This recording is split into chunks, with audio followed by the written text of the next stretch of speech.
সবাই কেমন আছেন? আশা করি ভালোই আছেন। আমি হিন্দুদের জন্য হিন্দু শাস্ত্রে কী কী আছে সেগুলোই আমি ছোট ছোট করে ভিডিও করে আপনাদের দিয়ে যাচ্ছি। এই সমস্ত হিন্দুদের কাছে এটা গেলে খুব ভালো হয়, কারণ যারা কথাবাচক, যারা কথা বলে, তারা অনেক সময় অনেক কথা শর্টে বলে চলে যায়। আমি সেখান থেকে এক একটা করে কথা নিচ্ছি আর ডিটেলে বলছি ছোট ছোট ভিডিওর মাধ্যমে, খুবই সহজ ভাষায়, একদম সহজভাবে, একদম আজকালকার মডার্ন সিস্টেমে আমি কথা বলছি। এতে আমাদের শাস্ত্র সম্বন্ধে আমি যেসবগুলি বলছি, এই প্রত্যেকটা শাস্ত্র কথার মধ্যে কিছু না কিছু জ্ঞান লুকিয়ে আছে। সেগুলো যে যেমনভাবে দেখবেন সে সেভাবেই পাবেন। আমার ইচ্ছা হচ্ছে যে আমার শাস্ত্র যেন সমস্ত হিন্দুরা পায়, বাস। আমাদের হিন্দু শাস্ত্র সম্বন্ধে যেন হিন্দুরা জানে, ব্যাস। আমার এইটুকুনি বলার ছিল। হিন্দুরা জানবে হিন্দুদের শাস্ত্র, তাতে লজ্জার কী আছে? তা আজকে আমি আপনাদের কাছে আমাদের হিন্দু শাস্ত্রের কিছু কথা নিয়ে এসেছি। সেটা হচ্ছে দেবব্রত। এই দেবব্রত কি করে তার নাম ভীষ্ম হলো, দেবব্রত কোথা থেকে আসলো, সারা জীবন সে কী কী করলো, এবং শেষ জীবনে তিনি কোথায় চলে গেলেন। তা নমস্কার, হরে কৃষ্ণ। চলুন শুরু করি, অন্য কথা পরে হবে। একটু পূর্ব থেকেই বলি, বুঝতে সুবিধা হবে। একবার আমাদের যে অষ্টবসু আছে না, ৩৩ দেবতার মধ্যে আমাদের কিন্তু ৮টা বসুও আছে। এই ৮ বসু তাদের স্ত্রীদের সঙ্গে ভ্রমণে বেরিয়েছেন। তিনি বিহার যাকে বলে, বিহার করতে করতে তারা বৈশিষ্ট্য মুনির আশ্রমে চলে এসেছেন। বৈশিষ্ট্য মুনির আশ্রমে এসে সেখানে তারা বিহার করছেন। কিন্তু বৈশিষ্ট্য মুনির তো আপনারা আগে থেকেই জানেন, তার একটা কামধেনু গাই ছিল। সেই গাভী প্রচণ্ড সুন্দর দেখতে। তারা বিহার করতে করতে তারা ওই গাভীকে দেখে খুব আশ্চর্য হয়ে গেল, এত সুন্দর গাভী। কেউ বললো এটা বৈশিষ্ট্য মুনির কিন্তু গাভী, আবার কেউ বলল বাহ খুব সুন্দর। কিন্তু সেই অষ্টবসুর মধ্যে প্রভাস নামে যে বসু আছে, প্রভাসের পত্নী প্রভাসকে বললেন এই গাভী আমার চাই। তা প্রভাস বলল আমরা হলাম দেবতা, আমাদের গাই দিয়ে কী হবে? আমরা ইচ্ছা করলেই দুধ পেতে পারি, আমরা ইচ্ছা করলে যা কিছু তাই খেতে পারি। তাই বৈশিষ্ট্য মুনির এই গাভীর নেওয়াটাও ঠিক হবে না, কারণ এই গাভীর দ্বারা বৈশিষ্ট্য মুনি তার আশ্রম পরিচালনা করেন। তা প্রভাসের পত্নী কিছুতেই সেটা মানছে না, না আমাকে এই গাভী আমাকে দিতেই হবে। এখন অন্যান্য বসুরাও বলল ঠিক আছে, তা তুমি এই গাভী নিয়ে কী করবে? তা প্রভাসের পত্নী বলল আমি তো গাভী নেব না, কারণ আমার তো যা চাইবো তাই পাবো, আর আমাদের তো আর এই গাভীর দুধ খেলে অমরত্ব হয়ে যায়। তা আমাদের তার অমরত্বের দরকার নেই, আমরা দেবতা। কিন্তু আমার এক বন্ধু মানে বান্ধবী এই পৃথিবীতে বাস করেন, তাকে এই গাভীটা দেব, তাহলে তার সমস্যার সমাধান হয়ে যাবে। তা প্রভাস কিছুতেই সেই গাভী নেবে না সেখান থেকে। তা তার স্ত্রী জবরদস্তি করাতে, অন্যান্য যে বসুরা রয়েছে তারা একটু সাপোর্ট করাতে, প্রভাস কী করলো, সেই গাভীটাকে বাছুর সমেত চুরি করে নিয়ে চলে গেছে। যথারীতি বৈশিষ্ট্য মুনি আশ্রমে ছিল না, বৈশিষ্ট্য মুনি আশ্রমে এসে দেখে তার গাভী নেই। গাভী নেই, খোঁজ কোথাও যখন গাভী নেই, তিনি তখন ধ্যান লাগালেন। ধ্যানের মাধ্যমে তিনি জানতে পারলেন যে অষ্টবসুর মধ্যে প্রভাস নামে যে বসু আছে সে তার গাভী চুরি করেছে। তিনি তখন যজ্ঞ শুরু করলেন, হোমযজ্ঞের মধ্যে ঘি আর জল ছিটিয়ে দিয়ে অভিশাপ দিয়ে দিলেন সে অষ্টবসুকে, যে তোমরা যে কাজ করেছো এটা তো মানুষের কাজ, মানুষরা লোভী হয়, স্বার্থপর হয়, মানুষরা চুরি করে, মানুষের চিন্তা ধারা তোমাদের মধ্যে রয়েছে। তোমরা তো তাহলে দেবতার যে সিস্টেম, দেবতারা যেভাবে চলে সেই সিস্টেমের মধ্যেই নেই, তোমরা তো মানুষের চিন্তার মধ্যে ঢুকে গেছো, অন্যের গাভী নিয়ে চুরি করে নিয়ে চলে গেছো। তাই তোমাদের অভিশাপ দিচ্ছি, তোমাদের যখন চিন্তাভাবনা মানুষের মতন হয়ে গেছে, তোমরা মানুষ্যজনিতে জন্ম নেবে এবং সেখানকার কষ্ট ভোগ করবে। যখন অভিশাপ দিয়েছে তখন অষ্টবসুরা যেখানে যেখানে ছিল সেখান থেকে সব জানতে পেরে গেছে, যেহেতু দেবতা। আর এদিকে বৈশিষ্ট্য মুনি অভিশাপ দিয়েছে, তারা ফট করে বুঝতে পেরে গেছে। তারা 8 বসু আর তাদের 8 স্ত্রীকে নিয়ে সঙ্গে সঙ্গে দৌড়িয়ে এসছে সেই কামধেনু গাইকে নিয়ে সঙ্গে করে। বৈশিষ্ট্য মুনি বলছে কি, আপনি আমাদেরকে এইরকম অভিশাপ দেবেন না। অষ্টবসুরা বলছে, আমাদেরকে এরকম অভিশাপ দেবেন না। এই যে আপনার কামধেনু গাই, আমরা ভুল করেছি, আমাদের ক্ষমা করুন। তা বৈশিষ্ট্য মুনি বলেছে যে আমি তো অভিশাপ দিয়ে দিয়েছি, তীর যখন বেরিয়ে গেছে এ তো লাগবেই। তবে আমি একটা জিনিস করতে পারি, অন্য যে 7 জন আছে, 7 বসু, তারা জন্ম নেওয়ার পরে মুক্তি পেয়ে যাবে। খালি প্রভাস যে আছে তাকে মানুষের জন্যই সম্পূর্ণ ভোগ করতে হবে জন্মানোর পরে, এবং সে সম্পূর্ণ জীবন কষ্ট ভোগ করে তারপরে সে আবার দেবতা জনিতে আসবে। তা তাই হলো। তারা তখন ওই আশ্রমের পাশেই ওই 8 জন মিলে আর 8 স্ত্রী মিলে স্তোত্র করতে লাগলেন কি করে তারা মুক্তি পাবেন। চলুন এবার একটুখানি অন্য জায়গায় চলে যাই, এটা আসবে যার জন্য এটাকে বলে নিলাম। এদিকে হয়েছে কি, ইন্দ্রের রাজসময় যথারীতি অপ্সরারা নাচেন আর গন্ধর্বরা গান করেন, তারা বাদ্য বাজান। সেখানে নাচে অনেক দেবতা রয়েছে, প্রচুর দেবতা। তারা সবাই মিলে অপ্সরাদের নাচ দেখছেন। সেই সময় সেখানে হঠাৎ গঙ্গা আসে, মা গঙ্গা। মা গঙ্গা এসে উপস্থিত হয়, এবং মা গঙ্গা যখন আসে, মা গঙ্গা তো অপরূপ দেখতে সুন্দরী ছিল, হয়তো অপ্সরাদের থেকে এক কাঠি উপরেই ছিল। মা গঙ্গা অপরূপ সুন্দর ছিল। তো সব দেবতারা একবার ঘুরে মা গঙ্গাকে দেখেছে যে মা গঙ্গা এসছে। তো মা গঙ্গাও এসে ওই অনুষ্ঠানে যোগ দিয়েছে। সেইখানে মহাবিশ্ব নামে একজন ছিল। উনি কী করেছে, গঙ্গাকে দেখেই একেবারে মন মুগ্ধ হয়ে গেছে ওনার। তা গঙ্গার দিকে উনি একভাবে তাকিয়ে আছে। তা গঙ্গাও কিন্তু মহাবিশ্বর দিকে তাকিয়ে দেখে মহাবিশ্ব তার দিকে তাকিয়ে আছে। তা মহাবিশ্বকে দেখে গঙ্গা একটু মনের মধ্যে প্রেম জেগে গেছে। তা গঙ্গাও এক দৃষ্টে মহাবিশ্বর দিকে তাকিয়ে আছে। তা দুজন দুজনের দিকে তাকিয়ে আছে, আর এদিকে অনুষ্ঠান চলছে। হঠাৎ করে একটা হাওয়ায় গঙ্গার ওপর থেকে আঁচলটা পড়ে যায়, বুকের থেকে আঁচল পড়ে যাওয়াতে সব দেবতারাই খেয়াল করেছে, এবং সব দেবতারা গঙ্গার দিকে তাকিয়ে মাথা নিচু করে নিয়েছে। কিন্তু মহাবিশ্বর আর খেয়াল নেই যে গঙ্গার উপর থেকেই পড়ে। গঙ্গারও নিজেরও খেয়াল দেখেনি যে তার বুকের থেকে আঁচল সরে গেছে হাওয়ায়। গঙ্গা একদৃষ্টে মহাবিশ্বের দিকে তাকিয়ে আছে, মহাবিশ্ব একদৃষ্টে গঙ্গার দিকে তাকিয়ে আছে। এইটা আবার ব্রহ্মা দেখেছে। ব্রহ্মা দেখে তখন রেগে গেছে। রেগে গিয়ে সেই নাচ গান বন্ধ করেছে, করে মহাবিশ্ব আর গঙ্গার উদ্দেশ্যে বলছে, তোমাদের এত সাহস, দেবতাদের একটা রুলস রেগুলেশন আছে, তোমরা এই সবার মধ্যে এগুলো কি করছো? সবার মধ্যে তো এগুলো চলবে না, যা করার তো পার্সোনাল করো। কি এই অনুষ্ঠানের মধ্যে এগুলো কেন, এগুলো কি হচ্ছে? আর তোমার আঁচল কখন পড়ে গেছে, তুমি আঁচল তুলছো না? আর মহাবিশ্ব বলছে তুমি একদৃষ্টর দিকে তাকিয়ে আছো, সমস্ত দেবতারা চোখ নামিয়ে রেখেছে। তাই তোমাদের দুজনকেই আমি অভিশাপ দিলাম, তোমরা যে কার্য করেছো এটা মানুষের মতন কার্য, তাই তোমাদের দুজনকেই মানুষ্যজনিতে জন্ম নিতে হবে। মানুষ্যজনিতে জন্ম দিতে মানে মানুষের মতন কাজ করেছে, কারণ মানুষরা এত কিছু মানে না। অনেক সময় অনুষ্ঠানও ছেলে মেয়েরা একে অপরের দিকে তাকায়, তা অনুষ্ঠানটা অনুষ্ঠানের মতন হতে দিতে হয়। সেই ওইসব না, যেগুলো এগুলো হচ্ছে পার্সোনাল, প্রেম টেম করো পার্সোনালভাবে। তো এগুলো মানুষের মধ্যে আছে, দেবতাদের মধ্যে নেই। তা যথারীতি ব্রহ্মা অভিশাপ দিয়ে দিয়েছে যে দুজনকেই মানুষ্যজনিতে জন্ম নিতে হবে, এবং সেখানে গিয়ে মিলিত হতে পারবে। আর গঙ্গা তো গঙ্গা, সে তো দেবী, কিন্তু মহাবিশ্ব তো আর দেবতা হয়েছে ঠিকই, কিন্তু তিনি তো কুরুবংশের রাজা ছিল। মহাবিশ্ব কুরুবংশের রাজা ছিল এবং খুব প্রতাপী রাজা ছিল, এবং তিনি সারা জীবনে প্রচুর যজ্ঞ আদি করেছে। আর তিনি রাষ্ট্রীয় যজ্ঞ, অশ্বমেধের যজ্ঞ, প্রচুর যজ্ঞ করেছে।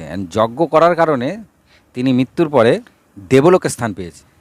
দেবলোকে স্থান পাওয়ার পরে তিনি তো দেবতাদের সঙ্গেই ছিল। আর এদিকে গঙ্গা তো দেবী, তাই ওই ব্রহ্মার অভিশাপ গঙ্গার ওপর ফটাফট লেগে গেছে। কিন্তু যেহেতু গঙ্গা মর্তে জলরূপে রয়েছে, তা তিনি মানুষের জনিতে যেহেতু জন্ম নিতে হবে, তাই তিনি ধীরে ধীরে সেখান থেকে মাথা নত করে মর্তের দিকে আসতে থাকলেন। আসতে গিয়ে সেইখানেই ওই অষ্টবসুর সঙ্গে দেখা হলো গঙ্গার।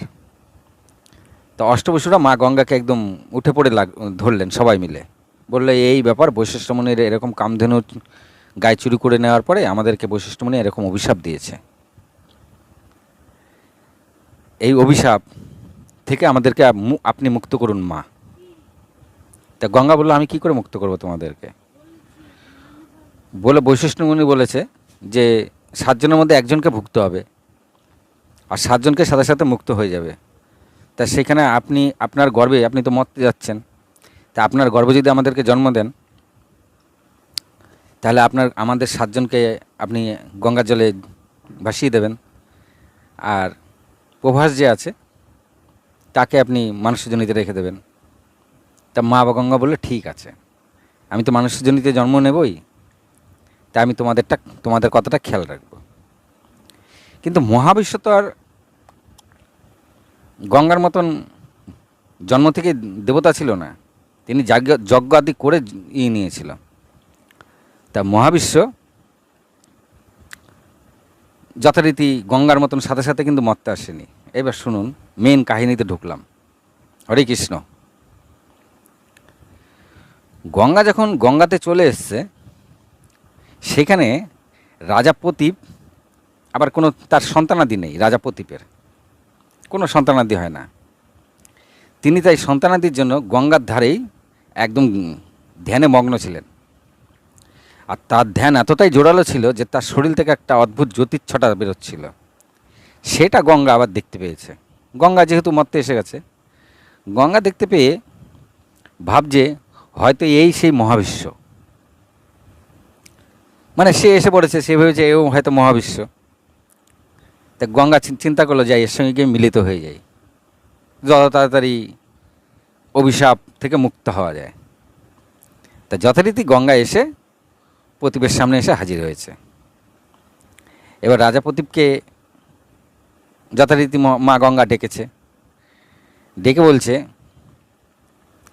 যে, প্রদীপকে ডেকে বলছে যে আমি গঙ্গা দেবী, আমি আপনার প্রতি খুব খুশি, আমি আপনাকে বিবাহ করতে চাই। তা প্রদীপ হট করে চোখ খুলে দেখে মা গঙ্গা দাঁড়িয়ে আছে। তো প্রদীপ বলছে, আপনি আমাকে বিবাহ করতে চান, ঠিক আছে, আপনি অপরূপ সুন্দর, সব ঠিক আছে, কিন্তু আমি তো বিবাহিত, আর যেহেতু আমি বিবাহিত তাই আমি আপনাকে আর বিবাহ করতে পারবো না। তখন মা গঙ্গা বলল, কিন্তু আমাকে তো আপনার সঙ্গে আমার তো বিবাহ হতেই হবে, নাহলে তো হবে না। তখন প্রদীপ বলছে, না সেটা হয় না, যেহেতু আমি বিবাহিত, আমি আর অন্য কোনো নারীর দিকে তাকাতেও পারি না সেইভাবে, আর আমি কাউকে বিবাহ করতে পারি না, আর আমার সন্তানাদি নেই, আমি সন্তানাদির জন্যই আমি এইখানে ধ্যানে মগ্ন রয়েছি। তখন গঙ্গা বলল, ঠিক আছে, তাহলে আমি আশীর্বাদ করছি যেন আপনার পুত্র সন্তান হবে, আর সেই সন্তানের সঙ্গে আমার বিবাহ দেবেন। তখন রাজা প্রতীপ একটু সন্দেহ করে যে, আপনি এইভাবে কেন বারবার বিবাহ করতে চাইছেন বলুন তো। তখন মা গঙ্গা প্রতীপকে বলল যে, বৈশিষ্ট্যমণির অভিশাপে এরকম অষ্টবসু আমার গর্ভে জন্ম নেবে, এবং 7 বসুকে সাথে সাথে মুক্ত করার দায়িত্ব আমার ওপরে রয়েছে, আর 1 বসু এইখানে মর্তলোকে শাস্তি ভোগ করবে। তা প্রতীপ বলল, তা গঙ্গা বলল, আমি আপনার পুত্র সন্তান করিয়ে দিতে পারি, কিন্তু সেই সন্তানের সঙ্গে আমার বিবাহ দিতে হবে। তা প্রতীপ বলল, ঠিক আছে, তাহলে তুমি আমার সন্তানের জন্য কামনা করো, সন্তান করিয়ে দাও।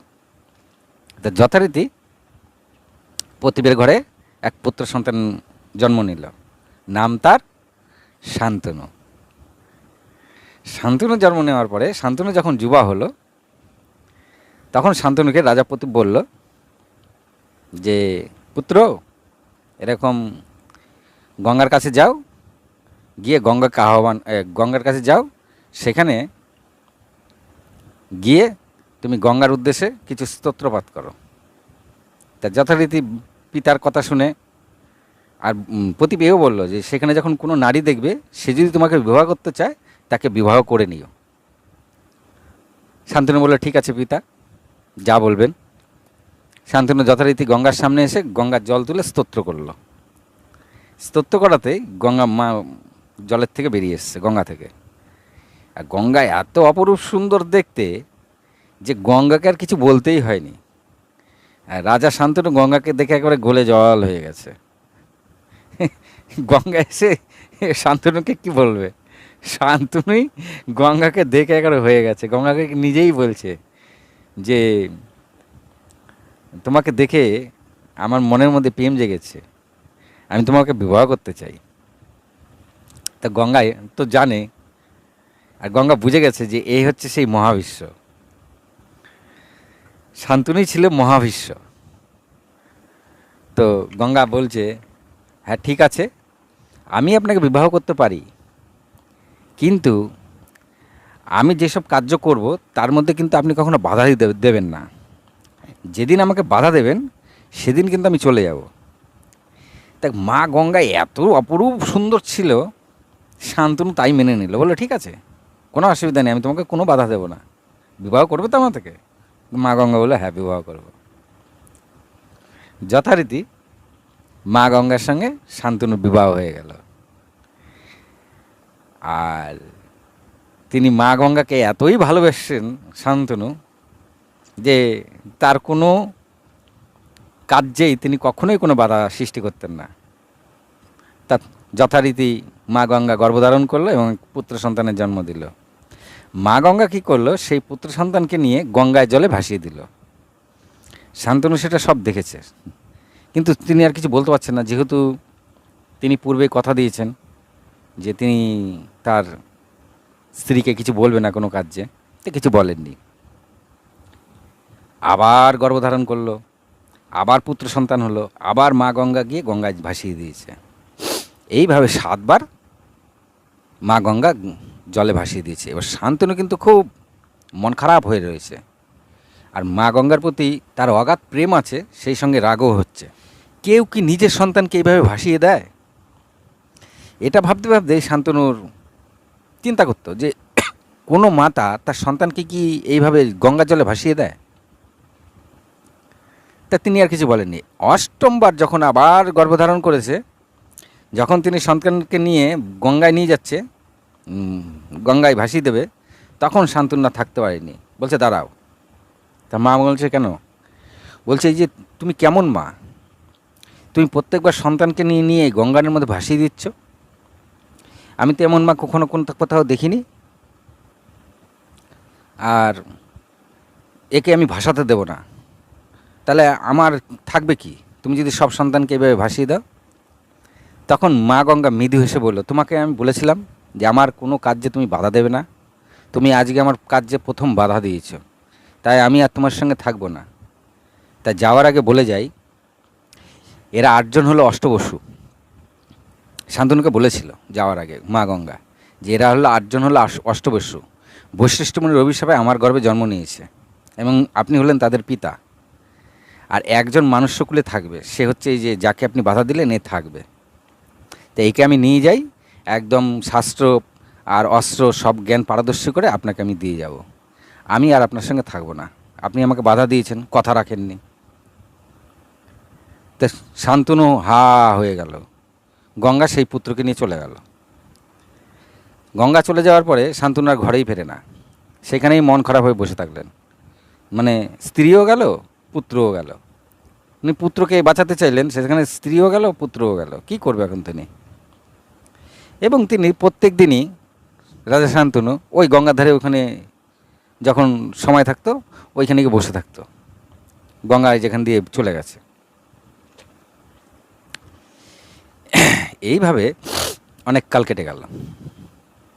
একদিন রাজা শান্তনু দেখলেন যে ওইখানে তো তিনি যেতেন, গিয়ে দেখতেন কি গঙ্গার জলে জল নেই, গঙ্গায় সামান্য একটা।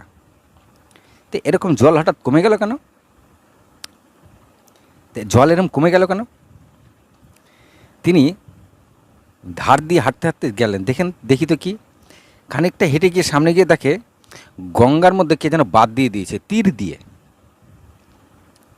রাজা শান্তনু পিঠের থেকে তীর ধনুক নিয়ে রেডি হলো। কার এত সাহস, গঙ্গার মধ্যে বাদ দিয়েছে, গঙ্গা আমার স্ত্রী। তিনি একটু হেঁটে গিয়ে দেখেন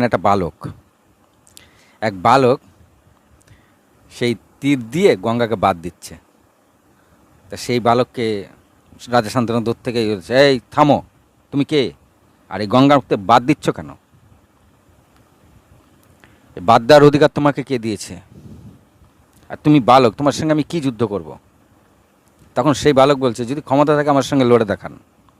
তা দুজনে যখন ধনুক তুলেছে তখন গঙ্গা এসে গেছে। গঙ্গা এসে বলছে কি, থামো থামো থামো। তখন সেই সন্তানকে বলছে, ওর নাম দেবব্রত। দেবব্রত বলছে, ইনি তোমার পিতা। আর রাজা শান্তনুকে বলছে, এটা হচ্ছে আপনার পুত্র। তো পুত্রকে দেখে আর তার এত পারদর্শিতা দেখে একবার রাজা শান্তনু একেবারে জড়িয়ে ধরেছে। তা গঙ্গা বলছে, এই তোমার পুত্রকে আমি অস্ত্রবিদ্যা শাস্ত্রবিদ্যায় একদম পারদর্শী করে দিয়ে গেলাম, একে নিয়ে তুমি রাজ্যে ফিরে যাও। তুমি চাইছিলে যে তোমার এক পুত্র সন্তান যাতে থাকে এই রাজ্যের রাজা হওয়ার জন্য, তাই আমি একে তৈরি করে দিয়ে গেলাম। তা শান্তনু বলল, তুমি আর কি আমার কাছে আসবে না? গঙ্গা বলল, না, তোমার সঙ্গে আমার যা কথা হয়েছিল সেই কথা অনুযায়ী আমি কার্য করেছি। তুমি আমাকে বাধা দিয়েছ, আর আমি তোমার সঙ্গে থাকবো না। তবে কখনো যদি মনে হয় আমাকে ডাকবে, আমি আসব। এই বলে গঙ্গা চলে গেছে। দেবব্রত তো যথারীতি পিতাকে কোনো দিন দেখেনি, পিতাকে পেয়ে সেও খুব আনন্দ। সে রাজ্যে এসছে। রাজ্যে এসে দেবব্রতর স্বভাব চরিত্র কথাবার্তা এত ভালো, প্রজারা তাকে খুব ভালোবাসা শুরু করলো। দেবব্রত প্রত্যেক দিনই পুরো প্রজাদের মাঝখানেই থাকতেন। প্রজাদের মাঝখানে থেকেই তিনি তার কার্য করতেন। এইভাবে দেবব্রত যুবক হলো। যুবক হওয়ার সাথে সাথে রাজা শান্তনু কী করলো, যুবরাজ ঘোষিত করে দিল দেবব্রতকে। যুবরাজ ঘোষিত করে দেওয়ার পরে রাজ্যের প্রজারাও খুব খুশি। তো মনের কামনা বাসনা তো সবার থাকে। রাজা শান্তনু যতই রাজা হোক, সে তো মানুষ। আর যেহেতু তার স্ত্রী নেই, তাই তিনি ওই গঙ্গার ধারের থেকেই একদিন রথ নিয়ে চলা শুরু করলেন। ধার দিয়ে যেতে থাকলেন। এমনি ঘোরা যাকে বলে। তো ঘুরতে ঘুরতে একদিন তিনি হঠাৎ নাকের মধ্যে একটা সুন্দর সেন্ট আসে। তা সেন্ট কোথার থেকে আসে? সেন্ট শুনতে শুনতে তিনি বেশ খানিকটা এগিয়ে গেলেন। এগোতেই দেখে যে একটা মেয়ে নৌকার মধ্যে বসে আছে এবং সেখান থেকে সেন্ট আসছে। তিনি সরাসরি সেখানে চলে গেলেন।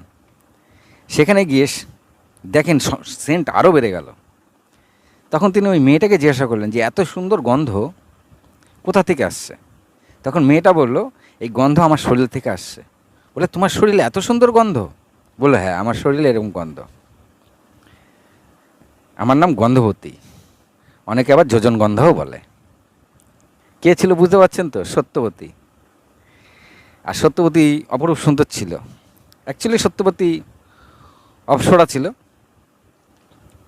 সেখান থেকে অভিশপ্ত হয়ে সত্যবতী হয়েছিল। এখন সে নিষাদের কন্যা। সেই সময় নিষাদের এক জাতি ছিল, এখন নেই। সেই নিষাদ জাতি এখন মনে হয় নেই। এই নিষাদ জাতি ছিল, সেই নিষাদ জাতির কন্যা। তা রাজা শান্তনু তাকে দেখেই পছন্দ হয়ে গেল, আর গন্ধ তো ছিলই, এবং সাথে সাথে তাকে বিবাহ করতে চাইলেন। সত্যবতী বলল, আমি আপনাকে এইভাবে বিবাহ করতে পারি না, আমার পিতা যা আজ্ঞা দেবেন আমি তাই করব। বলে, ঠিক আছে, চলো তোমার পিতার কাছে।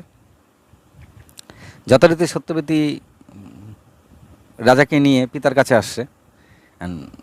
পিতা বলছে, হ্যাঁ, আমার কন্যার সঙ্গে আপনার বিবাহ দিতে পারি, কিন্তু আমার কন্যা বিবাহ করার পরে যা সন্তান পুত্র সন্তান হবে তাকেই আপনাকে আবার রাজা বানাতে হবে আপনার রাজ্যের, তবেই আমি আমার কন্যা সন্তানের সঙ্গে আপনার বিবাহ দিতে পারি। এতে শান্তনু রাজি হলো না। শান্তনু বলল, এটা হয় না, কারণ আমার অলরেডি পুত্র আছে এবং তাকে আমি যুবরাজ ঘোষণা করে দিয়েছি। আর আমি যদি এখন একে বিবাহ করার পরে এর সন্তানকে আমি যুবরাজ করি, তাহলে আমার তার প্রতি অন্যায় করা হবে, আমি এটা পারি না বলে শান্তনু চলে গেছে। কিন্তু শান্তনুর মনের মধ্যে সত্যবতী গেঁথে রয়েছে। দিনরাত বসে বসে সে সত্যবতীর চিন্তা করত, মন খারাপ হয়ে থাকতো। এটা ভীষ্ম চোখে পড়ে গেছে। তা ভীষ্ম পিতাকে জিজ্ঞাসা করেছে, পিতা ভীষ্মকে কিছু বলে? ভীষ্ম না, তখনও ভীষ্ম হয়নি। দেবব্রত অনেক জিজ্ঞাসা করেছে পিতাকে, কিন্তু পিতা কিছু বলেনি। তা পিতা না বলাতে ভীষ্ম গেছে মন্ত্রীর কাছে, এই দেবব্রত গেছে মন্ত্রীর কাছে। তা মন্ত্রী বলছে, আমি বলতে পারবো না, কারণ আমার বলা হলে পরে আমি রাজার নুন খাই, আমি রাজার উপর দিয়ে যাব না। তা ভীষ্ম আর তাকে না কিছু বলে, যে রথ চালিয়ে নিয়ে যেত তাকে, এই রথ চালাতো, ওকে চেপে ধরে। ওকে চেপে ধরাতে রথ চালককে, তখন ও বলে হ্যাঁ, ও কিছুতেই বলতে চায় না। তখন ভীষ্ম বলল, দেখো আমি কিন্তু যুবরাজ, পরবর্তী রাজা আমিই হব। তা তোমার কিন্তু কর্তব্য যে আমার পিতা এইভাবে মন খারাপ করে কেন বসে থাকে, তা সেটা আমার জানার দরকার। তা বাধ্য হয়ে সেই রথ চালক দেবব্রতকে বলে যে এরকম তার সত্যবতী নামে এক কন্যাকে পছন্দ হয়েছে এবং তারা চায় যে তার গর্ভের সন্তান যেন এই রাজ্যের রাজা হয়, আর সেটা তোমার পিতা রাজি হয়নি, যেহেতু তোমাকে যুবরাজ করেছে, তাই তোমার পিতা ওর জন্য মনমরা হয়ে থাকে। বলে এইটুকুনি ব্যাপার। দেবব্রত কী করলো, সাথে সাথে রথ চালিয়ে সেইখানে গেছে, গিয়ে সাথে সাথে গিয়ে সোজা সেই নিষাদের পিতাকে গিয়ে বলছে যে আপনার কন্যাকে আমার পিতা পছন্দ করেছে, তা আপনি আপনার কন্যা সন্তানের গর্ভে যে সন্তান হবে তাকে রাজা করতে চান, ঠিক আছে, কোনো অসুবিধা নেই, আমি যুবরাজ তো আমি বলছি আপনার গর্ভের সন্তানই রাজা হবে। তখন নিষাদরাজ বলল, আমি তোমার কথা মেনে নিলাম, কিন্তু এমনও তো হতে পারে যে তোমার ঘরে ছেলে মেয়েরা যখন বড় হবে সে তখন রাজ্যের প্রতি অধিকার স্থাপন করবে। তখন দেবব্রত বলল, ঠিক আছে। তখন দেবব্রত দুহাত তুলে আকাশ মত্ত পাতাল তিনজনকে সাক্ষী রেখে, জল বায়ু সবাইকে সাক্ষী রেখে প্রতিজ্ঞা করলো।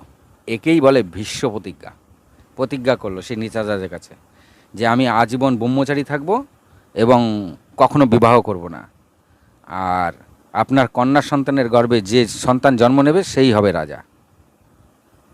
তখন নিষাদরাজ খুব খুশি হলো এবং সে তার সত্যবতীকে ঈশের কাছে দিয়ে দিল, দেবব্রতের কাছে। দেবব্রত সোজা সত্যবতীকে নিয়ে একদম পিতার কাছে এসছে। পিতা সত্যবতীকে দেখে একদম আশ্চর্য হয়ে গেছে, তাও দেবব্রতের সঙ্গে দেখে। তখন দেবব্রতকে জিজ্ঞাসা করলো যে তুমি একে কোথায় পেলে? বলে আপনার মন খারাপের কতদিন জিজ্ঞাসা করলো, আপনি তো বললেন না, তা আমি সব খোঁজখবর নিয়ে আমি একে নিয়ে এসেছি। বলে তুমি সব জানো? আমি বললাম হ্যাঁ জানি। কোনো ব্যাপার নেই পিতা, আমার রাজ্যের লোভ নেই, এর গর্ভের সন্তানই এই রাজ্যের রাজা হবে, আর আমি প্রতিজ্ঞা করেছি আমি আজীবন ব্রহ্মচারী থাকব। এই কথা শুনে ভীষ্ম প্রায় কেঁদে দেওয়ার মতন, তার দু চোখে অশ্রু চলে আসলো। শান্তনুর একদম দু চোখ ভরে জল আসছে। শান্তনু তখন বলছে যে পুত্র তুমি এটা কি করেছো, তুমি ব্রহ্মচারীর কেন নিলে, প্রতিজ্ঞা করলে? তুমি যুবরাজ থাকতে না ঠিক আছে, তুমি তো বিবাহ করবে, তুমি ব্রহ্মচারীর প্রতিজ্ঞা কেন করলে? তখন বলল যে আমি যদি পরবর্তীকালে আমার সন্তান যদি রাজ্যের ভাগ চায়, ওর জন্যই আমি ব্রহ্মচারীর প্রতিজ্ঞা করেছি। এই ভীষণ প্রতিজ্ঞা করেছে বলেই দেবব্রতের নাম হয়ে গেল ভীষ্ম। হরে কৃষ্ণ হরে কৃষ্ণ। এইবার সত্যবতীও দুঃখ পেল যে আজ আমার কারণে এই পরিবারে একটা অশান্তির সৃষ্টি হলো। আর এই যুবরাজ নিজের পথ থেকেও সরে গেল এবং নিজেকে ব্রহ্মচারী করে রাখবে সারা জীবন, তাই করলো। তাই সত্যবতী তখন বলছে, না আমি বিবাহ করব না। সত্যবতী কিন্তু বিবাহ করতে চায়নি, বিশ্বের সঙ্গে এসেছিলো ঠিক, কিন্তু বিবাহ করতে চায়নি। বলছে না আমি বিবাহ করব না, কারণ আমি কারো প্রতি কোনো অন্যায় করতে পারি না। আমি এই বিবাহ করলে পরে বিশ্বর প্রতি আমার অন্যায় হবে। তখন বিশ্বই জোর করে সত্যবতীকে বোঝায় যে মা আপনি এসব কিছু মনে করবেন না, এটা আমার ব্যাপার, আপনাকে আর পিতাকে মিলিয়ে দেওয়াই আমার কাজ, নাহলে আমি কেমন পুত্র হলাম। এত সুন্দর কথা বলেছে। তা সত্যবতী দুঃখটা খানিকটা কমলো এবং সত্যবতীর সঙ্গে শান্তনু যথারীতি বিবাহ হলো। শান্তনু তখন নিজের ছেলেকে ডেকে তার মাথায় দুহাত বুলিয়ে দিয়ে ছেলেকে তিনি আশীর্বাদ করলেন যে যে কার্য তুমি করেছো এরকম কার্য কোনো পুত্র কোনো দিন করেনি, আজ পর্যন্ত করেনি, আর ভবিষ্যতেও কেউ করবে না। তাই এই কার্য করার জন্য তোমাকে আমি ইচ্ছা মৃত্যুর বরদান দিলাম। তা শান্তনু কিন্তু বিশ্বকে ইচ্ছা মৃত্যুর বরদান দিয়েছিল। তা শান্তনু তো তাহলে ইচ্ছা মৃত্যু মানে যেদিন সে চাইবে সেদিন সে মারা যাবে। আর এই প্রতিজ্ঞার জন্যই দেবব্রতের নাম হলো ভীষ্ম। আর এই যখন দ্রৌপদীর বস্ত্রহরণ হলো তখন ভীষ্ম কেন চুপ ছিল? ভীষ্ম চুপ ছিল এই ভীষণ প্রতিজ্ঞার জন্য, কারণ তিনি প্রতিজ্ঞা করেছিলেন যে আজীবন ব্রহ্মচারী থাকবে আর এই কুরু সাম্রাজ্যকে তিনি আগলে রাখবেন আর একে কখনো কারো কাছে মাথা নোয়াতে দেবেন না, মানে পুরো এই রক্ষাত্বে রয়েছে। তখন যদি তিনি কোনো প্রোটেস্ট করতেন তাহলে তিনি দুর্যোধনের খেলাপে যেতেন, আর দুর্যোধন যেহেতু কুরুবংশেরই, তাহলে ভীষ্মর প্রতিজ্ঞাটা ভঙ্গ হয়ে যেত। এর জন্য দ্রৌপদী সেই বস্ত্রহরণের সময় ভীষ্ম চুপ করেছিল। আরেকটা কথা বলি, সত্যবতীর গর্ভে চিত্রাঙ্গদ আর বিচিত্রবীর্যে যে জন্ম নিল, চিত্রাঙ্গদ কিন্তু প্রথমে রাজ্য কার্যে সিংহাসনে কিন্তু ভীষ্ম বসিয়েছে, কিন্তু সে সময় সম্মানের প্রচণ্ড, মানুষের প্রত্যেকটা তখন সম্মান ছিল বিশাল। তাই চিত্রাঙ্গদ নামে এক গন্ধর্ব রাজাও ছিল। সেই রাজা বলল, চিত্রাঙ্গদ তো রাজ্য বাড়াচ্ছিল, তা বলল যে চিত্রাঙ্গদ নামে একজনই থাকবে এইখানে, হয় ওই কুরুবংশের রাজা চিত্রাঙ্গদ থাকবে, আর যে গন্ধর্ব রাজা তারও নাম চিত্রাঙ্গদ, নয় আমি থাকবো, মানে একজনই থাকবে পৃথিবীতে চিত্রাঙ্গদ নামে। তিনি একাই আসলেন এবং চিত্রাঙ্গদকে চুনতি দিলেন যে যদি আমাকে একা এসে যুদ্ধ করে হারাতে পারো তাহলে আমি ভাববো যে তুমি সঠিক যুদ্ধ করতে পারো। এতে চিত্রাঙ্গদ বলল ঠিক আছে আমি একাই যুদ্ধ করব। তখন চিত্রাঙ্গদ আর ওইদিকের হচ্ছে গন্ধর্ব রাজা চিত্রাঙ্গদ, দুই চিত্রাঙ্গদের মধ্যে যুদ্ধ শুরু হয়। অনেকে এখানে ভাবেন যে চিত্রাঙ্গদ যুদ্ধ করতে গিয়ে মারা গেল, তাহলে ভীষ্ম কেন ঠেকালো না? এখানে ভীষ্ম কেন ঠেকাবে? এখানে একা একা চুনতি দিয়েছে, মানে একা একা লড়বে, এর জন্য ভীষ্ম যায়নি। ভীষ্ম গেলে তো পারতই না, সে চিত্রাঙ্গদও মরতো না। তা ভীষ্ম তো যায়নি, এবার একা একা যুদ্ধে, সেই যুদ্ধ 3 বছর চলেছে, 3 বছর। লাস্টে চিত্রাঙ্গদ মারা যায় এবং গন্ধর্ব চিত্রাঙ্গদ জিতে যায় এবং একে হারিয়ে সে আবার নিজের রাজ্যে ফিরে যায়। তাহলে বিচিত্রবীর্য পরে ছোট ছেলে, তা বিচিত্রবীর্য তখনও বালক, বিচিত্রবীর্য বালক অবস্থায় সিংহাসনে বসিয়ে ভীষ্ম কিছুকাল রাজ্য শাসন করেছে। ভীষ্ম যখন বড় হয়েছে, এই বিচিত্রবীর্য যখন বড় হয়েছে ওকে এখন সিংহাসনে বসিয়ে দিয়েছে রাজসূয় করে। তাকে বিবাহ দেওয়ার জন্য তিনি 3 কন্যাকে অপহরণ করেছিল, অম্বিকা আর অম্বালিকা। আর যেহেতু অম্বার অন্য একজনের সঙ্গে, এখানে কেন শর্টে বলছি যে ভিডিও বড় হয়ে গেছে, অম্বা আরেকজনের সঙ্গে প্রেম করতো। যখন ভীষ্ম নিয়ে এসেছিলো তখন ভীষ্মকে বলে যে আমাকে ছেড়ে দিন, আমি অমুকজনের সঙ্গে মালা দেব ঠিক করে রেখেছিলাম। তখন কিন্তু ভীষ্ম ছেড়ে দেয়, কিন্তু সে তার প্রেমিকের কাছে গিয়ে প্রেম পায় না। তখন অম্বিকা আবার আসে, এসে ভীষ্মকে বলে তাহলে আপনি আমাকে বিবাহ করুন। তো ভীষ্ম বলে আমি ব্রহ্মচারী, আমি কখনো বিবাহ করতে পারি না। মানে আপনাকে বিবাহ করতেই হবে, জোর জবরদস্তি যখন করেছে তো কিছুতেই বিবাহ করেনি যখন, তো অম্বিকা কী করেছে, সোজা পরশুরামের কাছে গেছে, পরশুরামের কাছে গিয়ে পরশুরামকে নালিশ করেছে যে এরম ভীষ্ম আমার সঙ্গে এরম এরম করেছে, এরম এরম অন্যায় করেছে। তখন পরশুরাম ভীষ্মকে ডাক দেয়, ভীষ্ম যখন আসে তখন ভীষ্মকে বলে যে তুমি একে বিবাহ করো। তখন ভীষ্ম বলে না, আমি ব্রহ্মচারী প্রতিজ্ঞা করেছি, আমি কাউকে বিবাহ করতে পারবো না। তখন পরশুরাম বলে কি আমি তোমার গুরু, তুমি আমার উপর দিয়ে কথা বলছো, তোমার এত দুঃসাহস। পরশুরামের সঙ্গে ভীষ্মের যুদ্ধ শুরু হয়ে যায়। সেই যুদ্ধ 31 দিন চলে। 31 দিন ধরে যখন চলে যুদ্ধ, যখন আর কিছুতেই থামে না, তখন ব্রহ্মা আসে। ব্রহ্মা এসে পরশুরামকে বলে, বিশ্বর সম্বন্ধে সব বলে, বলার পরে বিশ্ব বোঝে, এই পরশুরাম বুঝে সেই যুদ্ধ সমাপ্ত হয় এখানে। অম্বিকা যখন দেখলো পরশুরামকে নালিশ করেও বিশ্বকে কিছু করা গেল না, তিনি তখন জহর সৃষ্টি করলেন, মানে যজ্ঞর একটা আগুন সৃষ্টি করলেন। সেই আগুনের সামনে তিনি প্রতিজ্ঞা করলেন, আমি যেহেতু আমার প্রেমিকের প্রেম পেলাম না, ভীষ্মকেও বিবাহ করতে পারলাম না, আর এসবের মূল কারণ যেহেতু ভীষ্ম, তাই আমি নিজেকে জ্বালিয়ে দিচ্ছি এই আগুনের মধ্যে, আর আমি যেন পরজন্মে ভীষ্মরই মৃত্যুর কারণ হয়ে জন্ম নিই করে সেই আগুনের মধ্যে ঝাঁপিয়ে পড়ে এবং সে মারা যায়। এই অম্বিকাই পরবর্তীকালে শিখণ্ডী রূপে জন্ম নিয়েছিল। পাঞ্চাল রাজ ধ্রুপদের কন্যা ছিল শিখণ্ডী। পাঞ্চাল রাজ ধ্রুপদ, ওর কন্যা ছিল শিখণ্ডী। আর শিখণ্ডী কিন্তু ছেলেও ছিল না, মেয়েও ছিল না, আর সৈন্য সেনাপতি ছিল, মানে ধ্রুপদের যে সৈন্য ছিল সেই সৈন্যদলের সেনাপতি ছিল শিখণ্ডী। ভিডিও অনেক বড় হয়ে গেছে, বিশ্বের সম্বন্ধে আমি এর পরবর্তী আরেকটা ভিডিও বানিয়ে এটাকে কমপ্লিট করে দেবো। মনে করুন এটা ফার্স্ট পার্ট দিলাম। হরে কৃষ্ণ হরে কৃষ্ণ।